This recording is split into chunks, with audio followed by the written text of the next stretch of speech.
Good morning everyone. आज के lecture में हम बात करेंगे डिज़ाइन प्रोसेस की। Design process is a structural approach to solving problem by creating solutions that meet a specific need. Within this process, problem identification is a crucial initial stage which designer understand and define the challenges they aim to address. This step is foundational to the entire process as it sets the direction for subsequent stage including ideation, prototyping and testing. Design process में हम एक structured method follow करेंगे problem solve करने के लिए, जो कि उसमें हमारे जो प्रोटोटाइप है डिज़ाइनिंग में या प्रोडक्ट शुरू से लेके एंड तक बनाने में जो प्रॉब्लम्स आती हैं, तो उसमें हम पहले हमारा इसमें क्रिटिकल स्टेज होगी कि प्रॉब्लम को आइडेंटिफाई करना और क्या क्या चैलेंजेस आ रहे हैं इनिशियल स्टेज से लेके, और जो गैप है उन्हें एड्रेस करेंगे। तो इसमें ये चीज़ें आती हैं। तो नेक्स्ट हम मूव करेंगे कि role of problem identification in the design process, why it matters, ये क्यों ज़रूरी है। ये it ensure the right problem is solve, इससे ये इंश्योर होना चाहिए कि जो राइट प्रॉब्लम है वो सॉल्व हो। ये नहीं कि हम प्रॉब्लम कुछ और है और सॉल्व कुछ और कर रहे हैं, हम ऑप्शन या रिजल्ट्स किसी और चीज़ के पे काम करना हमने शुरू कर दिया। And it align the design process with the user need and expectation, ये हमें अलाइन करता है कि हम यूज़र नीड के और एक्सपेक्टेशन के अकॉर्डिंग ही काम करें। कि यूज़र ने हमें कहा है कि हमें कार की स्पीड पे काम करना है, हमें और फास्टेस्ट स्पीड की कार चाहिए, और हम स्पीड पे ना काम करके उसके बाकी और पार्ट्स पे काम कर रहे हैं कि उसका लुक और अच्छा हो। एंड इससे ये भी होता है कि it avoid wasting resource on irrelevant and superficial issues problem ident. इससे ये भी ज़रूरी है कि हम कि जो अपना समय और रिसोर्स है उसको इररिलेवेंट या फिर जो इश्यूज नहीं है उस पर अननेसेसरी काम नहीं करना है। And establish a clear shared understanding among stakeholders, और ये एक हमारा एक इस्टेब्लिश करता है क्लियर अंडरस्टैंडिंग कि प्रॉब्लम क्या है और किस पे ही काम करना है, एग्जैक्टली फोकस्ड रहना है। इसका मेन मोटो यही है। की ऑब्जेक्टिव्स की बात करें, टू डिफाइन प्रॉब्लम एक्यूरेटली, हम प्रॉब्लम को एक्यूरेटली डिफाइन करेंगे। अच्छा, ए फॉर एप्पल, तो this is the problem, B is not the problem. Okay, to understand, next is to understand the user और stakeholder need। तो user और stakeholders की need को हम understand करें और आइडेंटिफाई करें कंस्ट्रेंट्स को और अपॉर्चुनिटीज़ को, कि क्या रिस्ट्रिक्शंस हैं या क्या हमारे पास और चीज़ें जिसका हम एडवांटेज ले सकते हैं। फिर इसके बाद हम नेक्स्ट स्टेप पे मूव करेंगे, steps in the problem identification in the design process, क्या स्टेप्स हैं। ओके, इसमें पहले आता है हमारा empathize with users। The first step involves understanding the perspective of the end user or stakeholder who are affected by the problem।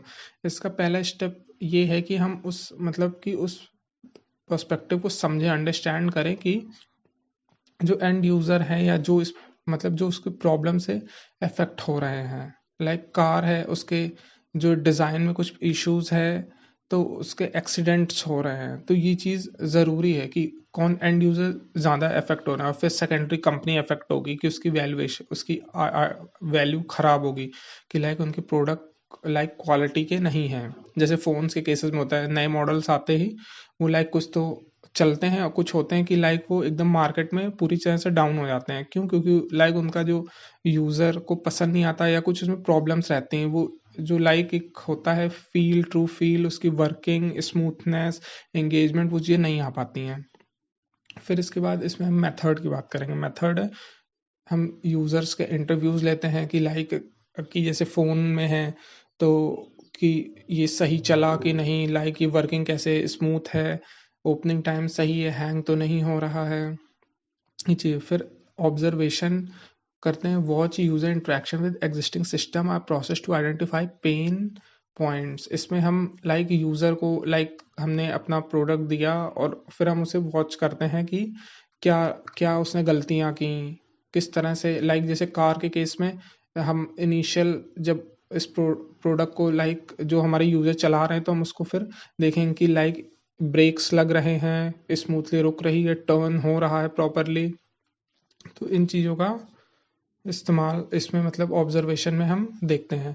फिर इसके बाद आता है survey, gather the quantitative data on user preference and challenges. फिर survey में हम obvious बात है डेटा कलेक्शन करते हैं। अब सर्वे का साइज छोटा बड़ा डिपेंडिंग अपॉन हमारे रिक्वायरमेंट के हिसाब से होता है। इसका एग्जांपल हम अगर देखेंगे तो designing a public transport app, interview with the commuters reveal frustration with the real time tracking accuracies. अब जैसे कि इसमें होता है कि हम पब्लिक ट्रांसपोर्ट ऐप बनाकर उसके उसमें इंटरव्यूज लेते हैं और जो लोग आ रहे हैं जा रहे हैं उसमें हम उनसे ये लाइक पूछ सकते हैं कि किस तरह का क्या गलतियां इसमें, अगर रियल टाइम हम ट्रैक करेंगे बसों का आना जाना ये चीज़ें, तो वो लाइक प्रॉब्लम क्रिएट करते हैं। जैसे दिल्ली रीजन में ये चीज़ बहुत कॉमन होती है कि लाइक मतलब पॉपुलेशन के कारण उसमें लाइक बसें नहीं मिलती, लोग फ्रस्ट्रेट रहते हैं, लोग 20 मिनट 30 मिनट आधी घंटा खड़े रहना पड़ता है। तो ये चीज़ मतलब कॉमन है। सेम केस लाइक मेट्रो में भी आप देख सकते हैं ये चीज़। सो नेक्स्ट आता है हमारा contextual analysis. Contextual analysis explore the broader context in which problem exist. ये ब्रॉडर कंटेक्स्ट को एक्सप्लोर इसमें करेंगे कि जहाँ problem exist. This include the examining environmental social economical and technological factors. इसमें इकोनॉमिकल फैक्टर्स पे हम ध्यान देंगे, इन्वायरमेंटल फैक्टर्स पे, सोशल फैक्टर पे, टेक्नोलॉजिकल फैक्टर कि ये चीज़ें भी आती हैं प्रॉब्लम। इसके कारण भी लाइक जैसे हमारा कोई टेक्नोलॉजी है, हमारे पास बेहतर टेक्नोलॉजी नहीं है, तो ये चीज़ एक तरह का कंस्ट्रेंट भी हो जाएगा हमारे लिए। फिर आते हैं कि क्वेश्चंस क्या है इसके, what is the historical background of this problem. इसका अब इसमें कंटेक्चुअल एनालिसिस में हम ये इस पे एम्फेसिस करेंगे कि मतलब इस प्रॉब्लम का हिस्टोरिकल बैकग्राउंड क्या है, कि लाइक पास्ट में किस तरह से ये अराइज हुई, या क्या लाइक हमारे डिसीजंस थे, या क्या हमारे सिलेक्शन चॉइस थे जिसके कारण ये अराइज हुआ। कि उस समय लाइक हमारे पास टेक्नोलॉजी नहीं थी पास्ट में, या फिर उस समय पैसा नहीं था, या फिर जो है इन्वायरमेंटली ये फ्रेंडली नहीं था, या फिर लाइक बहुत रिस्ट्रिक्शन थे, या कॉमन मतलब सोसाइटी के लिए एक्सेप्ट करना आसान नहीं था। तो ये चीज़ें इसमें हम फोकस करते हैं। फिर इसके बाद आते हैं are these cultural regional influences at play. ये चीज़ें जैसे हमने इसमें डिस्कस की, कल्चरल और regional influence, and how do external factor like market trend and regulations affect the problem. और ये भी इसमें ये देखना जरूरी कि किस तरह के हमारे जैसे मार्केट ट्रेंड है या रेगुलेशंस हैं गवर्नमेंट के, एंड मतलब इन्वायरमेंटल रेगुलेशन हो गए हमारे, किस तरह से हमारी प्रॉब्लम को ये अफेक्ट करते हैं। इसके बाद हम नेक्स्ट एग्जाम्पल पे देखेंगे, in addressing the rural sanitation issue the cultural norms and economic barrier to adopting toilet must be analyse. अब जैसे हम इसमें रूरल एरियाज में देखते हैं सैनिटेशन इश्यूज बहुत होते हैं, क्यों? क्योंकि कल्चरल नॉर्म्स है, इकोनॉमिक बैरियर हैं कि पैसा नहीं होता लोगों के पास उतना। जैसे गवर्नमेंट ने योजना भी काफ़ी चलाए रखी है कि जिससे जो है मतलब ये फ्री टॉयलेट्स लोगों को मिले, ताकि मतलब ये सैनिटेशन इश्यूज रिजॉल्व हो। लेकिन स्टिल बहुत जगह पे ये मतलब हैं, ऑन पेपर तो ठीक है चीज़ें, लेकिन मतलब अगर रियलिटी ग्राउंड में देखेंगे तो ये चीज़ें मतलब हैं एड्रेस। एंड फिर इसके बाद आते हैं identify symptoms and underlying causes. इसमें हम बात करेंगे कि distinguish between the symptoms, visible issues and root cause, underlying factor. इसमें हम एक तो सिम्टम जो हमें दिख रहे हैं, दूसरे इसका कारण क्या है उस पर हम बात करेंगे। इसके टूल एंड टेक्निक्स की अगर बात करेंगे तो 5 वॉइस जो हम मतलब कि पूछते हैं कि to trace back the root cause, कि हाँ क्यों प्रॉब्लम है, ये क्यों हो रहा है, ये क्यों आ गया। फिर इसके बाद 5 वॉइस रिपीटेड आस्किंग 5 टाइम्स ऐसा कह लें, ताकि हम रूट कॉज तक पहुंच सकें। और फिर आता है फिश बोन डायग्राम, या फिर इसे कॉज एंड इफेक्ट डायग्राम भी कहते हैं। Categorize potential causes to uncover the core problem.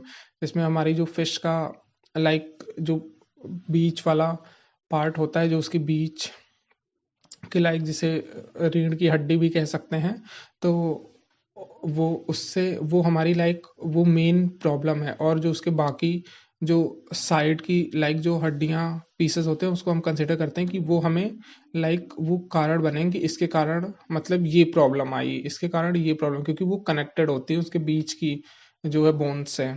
इसके बाद हम करेंगे स्वॉट एनालिसिस। स्वॉट एनालिसिस के थ्रू हमारा जो ये टूल, इससे हमें आइडेंटिफाई करते हैं स्ट्रेंथ को, वीकनेस को, अपॉर्चुनिटीज को and threat related to the problem.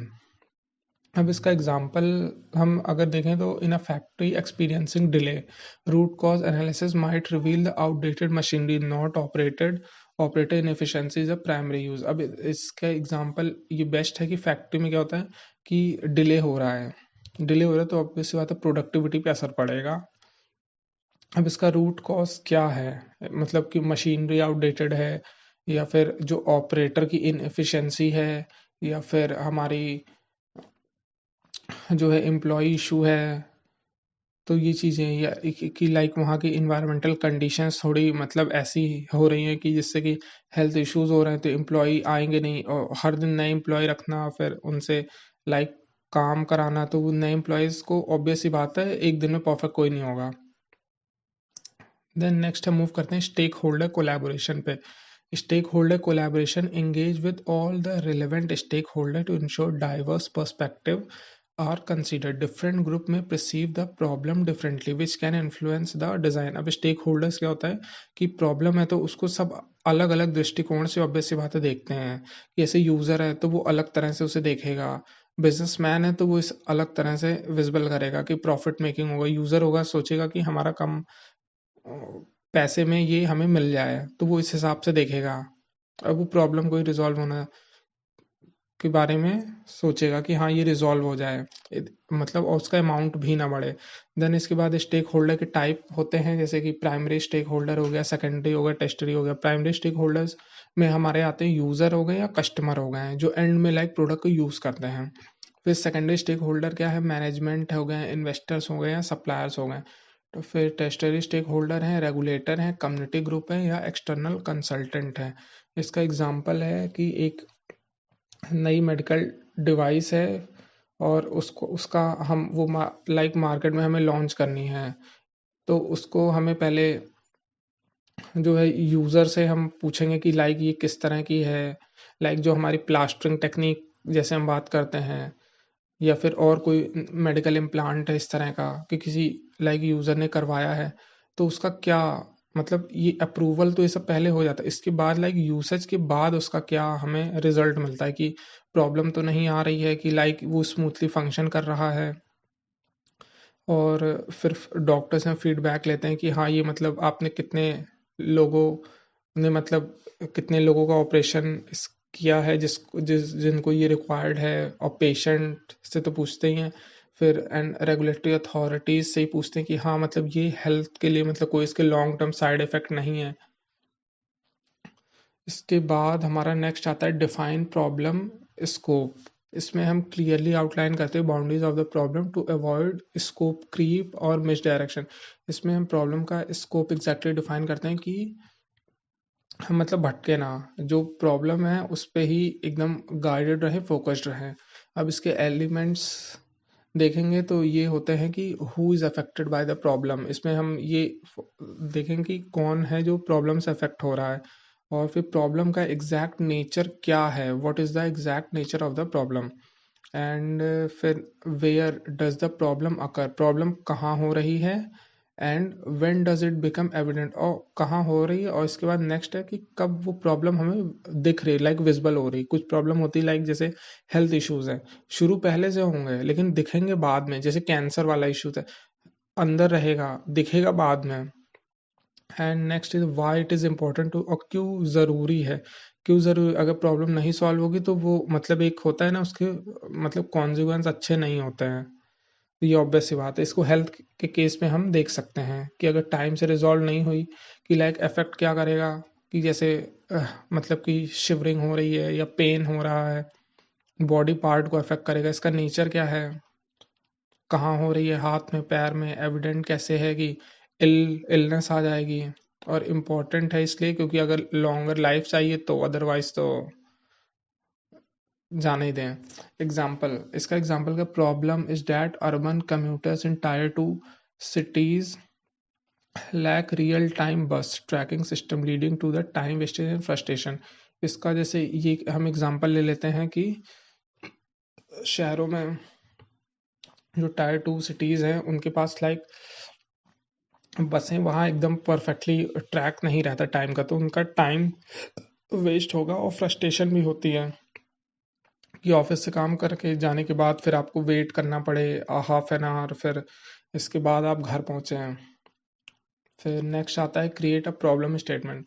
Problem statement में a well crafted problem statement articulate the issue concisely and provide the direction for the design process. ये लाइक प्रॉब्लम स्टेटमेंट होगा कि हमारा perfectly वो like एक written statement होगा कि वो कि बताएगा कि हाँ मतलब क्या प्रॉब्लम क्या है। कि जैसे इसका एक एग्जांपल है कि ये एक प्रॉब्लम इशू है, इन्होंने फेस किया, इसके कारण है और उसका ये असर पड़ा। तो ये चीज़ें लाइक इसमें हम मतलब एग्जैक्टली सब कुछ रहेगा, बहुत उसको बढ़ के नहीं लिखना है कि एक 20 लाइन का paragraph, it can be 2 to 3 line, वो ओके होता है। Characteristic of a good problem statement क्या है? User centred, focus on the need of the user. इसके बाद आता है स्पेसिफिक, अवॉइड वेग और ओवरली बोर्ड डिस्क्रिप्शन। फिर आता है actionable, guide the next step in the design process. ये इसकी लाइक कैरेक्टरिस्टिक है कि एकदम यूज़र सेंट्रिक होना चाहिए, स्पेसिफिक होना चाहिए और एक्शनेबल हो कि काम किस पे करना है, क्या प्रॉब्लम है, किस पर है, और लाइक किस लाइक यूज़र सेंट्रिक कि कौन फेस कर रहा है ये चीज़ें। फिर इसके बाद हम आते हैं कि इसका एक एग्जांपल है कि problem in the school, student in low income communities lack access to affordable and durable writing tool resulting in destruction in learning and academic performance. अब देखो प्रॉब्लम क्या है, the problem is that school student जो है लो community student से आते हैं। अब लो कम्युनिटीज से आते हैं, so lack of access to affordable and durable writing tool, तो उनके पास मतलब कि राइटिंग टूल्स नहीं होंगे कि एक ही पेन है, एक ही पेंसिल है, या कभी कभी वो भी मिसिंग है। पेंसिल है तो रबर नहीं है, रबर है तो स्केल नहीं है, तो ये चीज़ मिसिंग है। तो उनसे क्या होता है कि वो मतलब उस समय क्लास में तो सीख लें, लेकिन फिर वो आगे बाद में नो रिवीजन तो वो भूल जाते हैं टाइम के साथ। तो मतलब ये एकेडमिक उनकी परफॉर्मेंस एक तरह से डिस्टर्ब होगी, तो फिर मतलब डिग्रेड होने लगता है। फिर इसके बाद हम नेक्स्ट मूव करते हैं common challenges in problem identification क्या होते हैं। फिर इसमें आता है बायसेस इन एनालिसिस। प्रीकंसीव्ड नोशन और assumption में distort the understanding of the problem.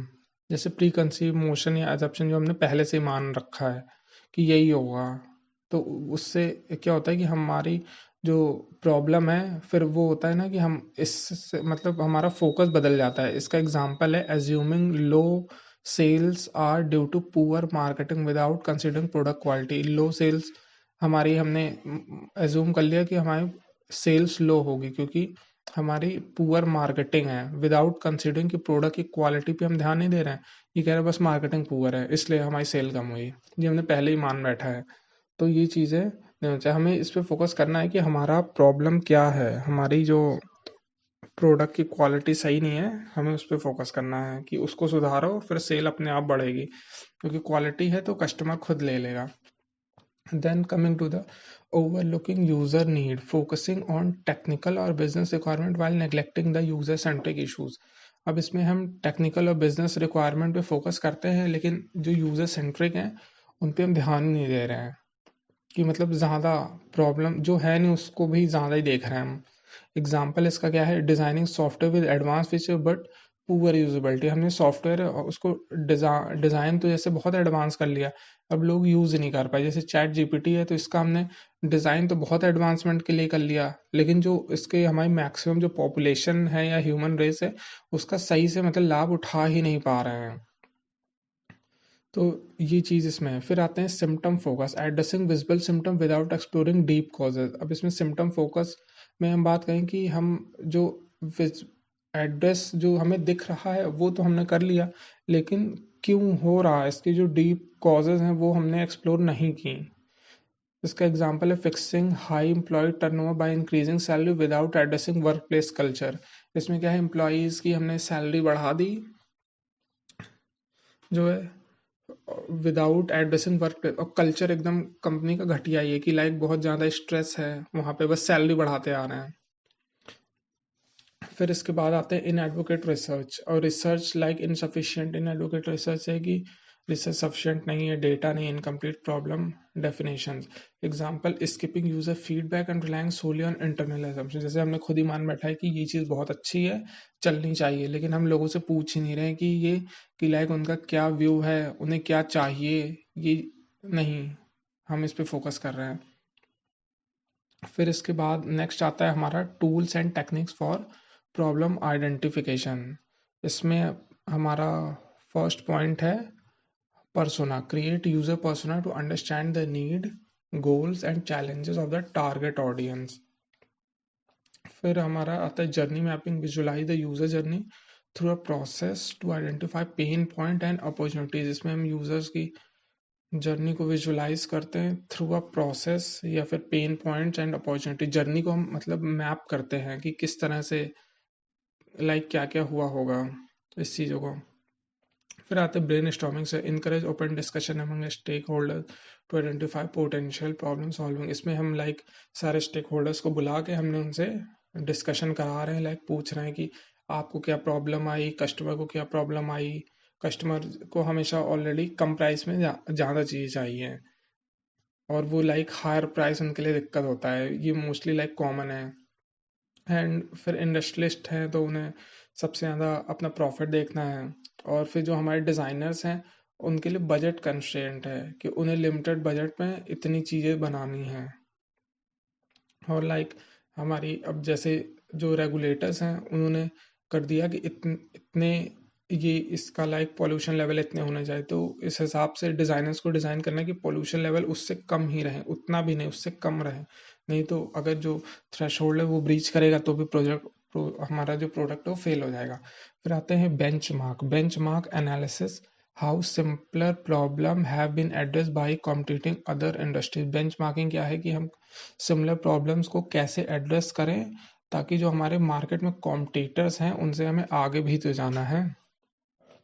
Otherwise कि एक ही चीज़, जैसे एक कंपनी के दो प्रोडक्ट, प्रॉब्लम तो सॉल्व दोनों ही कर रहे हैं, लेकिन वही है कि मार्केट में कंपटीशन बना, क्योंकि आज की डेट में हर एक चीज़ की बहुत सारी इंडस्ट्रीज, ऑब्वियस सी बातें हैं, चाहे एजुकेशन की ले लें, कार है, फूडिंग इंडस्ट्री है, हर एक प्रोडक्ट का आपको मतलब एक कॉम्पिटिटर मिल ही जाएगा। फिर आते हैं gap analysis compare the current state to the desired state to pinpoint gap. अब इसमें क्या कहते हैं, गैप स्टेट में हम कंपेयर करते हैं करंट स्टेट और मतलब क्या है, और जो हमारी डिजायर्ड, जो हमें चाहिए था, ये चाहिए है, तो उसमें फिर हम इसमें वही गैप एनालिसिस करेंगे कि क्या कमी रहेगी, क्या बाकी रह गया। फिर हम नेक्स्ट आते हैं benefit of effective problem identification. इसमें हम बात करेंगे it ensure relevance, solving the right problem increase the likelihood of the success. इसके बेनिफिट क्या, अगर प्रॉब्लम सॉल्व होगी तो हमारे प्रोडक्ट के सक्सेस होने के चांसेस बहुत ज़्यादा हैं। फिर आते हैं streamline the design process, prevent the waste effort on unnecessary feature और चेंजेस। स्ट्रीमलाइन, अगर हमारी एकदम डिज़ाइन प्रोसेस एकदम स्ट्रीमलाइन होगी तो हमारे वक्त कम बर्बाद होगा अननेसेसरी बार बार चीज़ों को चेंज करने में। फिर आते हैं enhances stakeholder alignment, everyone work toward a shared understanding of the issue. अब इसमें स्टेक होल्डर का जो अलाइनमेंट है वो बढ़ेगा, क्यों, क्योंकि लाइक हमारे जो शेयर्ड जो है वर्किंग एनवायरनमेंट है, तो उसमें ये रहेगा कि सबको पता है कि हाँ मतलब यही प्रॉब्लम है, तो इसको इस पे काम करना आसान होगा कि अच्छा यही है, इस पे अपना फीडबैक दिया। फिर आते हैं drive innovation, deep understanding of problem offer lead to creative and impactful solution. अगर उसमें हम लाइक जैसे हमारे चैट जीपीटी और ये डीप सीक का है, तो उसमें इनोवेशन आया, इसीलिए मतलब जो हमारी प्रॉब्लम है वो सॉल्व भी हुई और क्रिएटिव भी हुई, और उसके अच्छे सोल्यूशंस भी हुए हैं कि लाइक एक प्रोडक्ट हमारा यहीं पर है जो लाइक नॉट परफॉर्मिंग उतना अच्छा नहीं कर पा रहा है, इतना कॉस्ट मनी और टाइम सब कुछ इन्वेस्ट करने के बाद ऊपर से हाईली पेड भी है, और वहीं पे दूसरा प्रोडक्ट हमारा फ्री है तो उसके और बेहतर फीचर है, सब कुछ लाइक बेहतर है, रिस्पॉन्स टाइम भी। और अगर बात करें कि the way of giving the solutions of the problem, तो ये चीज़ें हम देख सकते हैं। फिर हम बात करेंगे real life example of problem identification and design की। अब इसमें हमारा पहला आता है कंज्यूमर इलेक्ट्रॉनिक्स। कंज्यूमर इलेक्ट्रॉनिक्स में क्या है, इसकी प्रॉब्लम है smartphone user frequently drop there devices causing screen damage. क्या है, यूजर अपना फ़ोन बार बार गिरा देते हैं और स्क्रीन टूट जाती है। आइडेंटिफाई में हमने क्या आइडेंटिफाई किया, रिसर्च में आया कि मटेरियल बहुत स्लिपरी है, एर्गोनॉमिक पुअर है, मतलब उसको मतलब हम जो हाथ से पकड़ रहे हैं तो वो जो है मतलब कि गिर जा रहा है, तो कंट्रीब्यूट नहीं कर पा रहा है उसको, कि जो हैंड होल्डिंग है। सो स्लिपरी मटेरियल है, तो उसमें यूज़र की गलती नहीं क्योंकि मटेरियल ही स्लिपरी है, ये आइडेंटिफाई किया। अब इसके सोल्यूशन क्या हो सकते हैं, उसका हमें टेक्सचर बदलना होगा कि ताकि सारे लुक सेम रहे, बस टेक्सचर में लाइक हल्की सी लाइंस रहे ताकि वो स्लिप ना हो। और स्टॉक एब्जॉर्बिंग मटेरियल होना चाहिए, लाइक जैसे हम ये gorilla glass and all things ये सब आ रही हैं मार्केट में, तो कि ताकि मटेरियल हमारा थोड़ा मतलब रेजिस्टेंट रहे, कि ताकि गिर के डैमेज ना हो। इनिशियल में ये प्रॉब्लम बहुत आती थी स्मार्टफोन में, लेकिन अब थोड़ी कम हो गई है। और इसके बाद आते हैं पब्लिक ट्रांसपोर्ट में। पब्लिक ट्रांसपोर्ट की बात करें तो जो हमारे commuter face delay due to the unreliable bus schedule. इसमें प्रॉब्लम क्या है कि लोग जो है डिले फेस करते हैं क्योंकि बस के शेड्यूल के कारण। इसका आइडेंटिफिकेशन क्या, analysis reveal outdated GPS system and inconsistent driver training.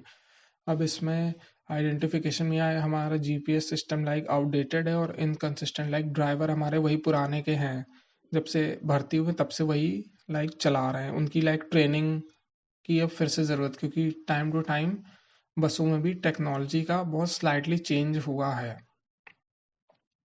फिर आते हैं सॉल्यूशंस। सॉल्यूशंस का क्या है, introduce modern GPS tracking and driver training program. अब इसमें इसका सॉल्यूशन ये है कि हमने जीपीएस ट्रैकिंग मतलब मॉडर्न जीपीएस ट्रैकिंग किया ताकि हमें रिजल्ट्स बहुत एक्यूरेट मिले, और ड्राइवर का हमने लाइक ट्रेनिंग प्रोग्राम अलग से चलाया कि जिससे ड्राइवर उसे ट्रेन ट्रेनिंग हो, तो ताकि वो प्रॉपरली लाइक मतलब कि और स्मूथली वर्क कर पाए एकदम कंसिस्टेंट वे में।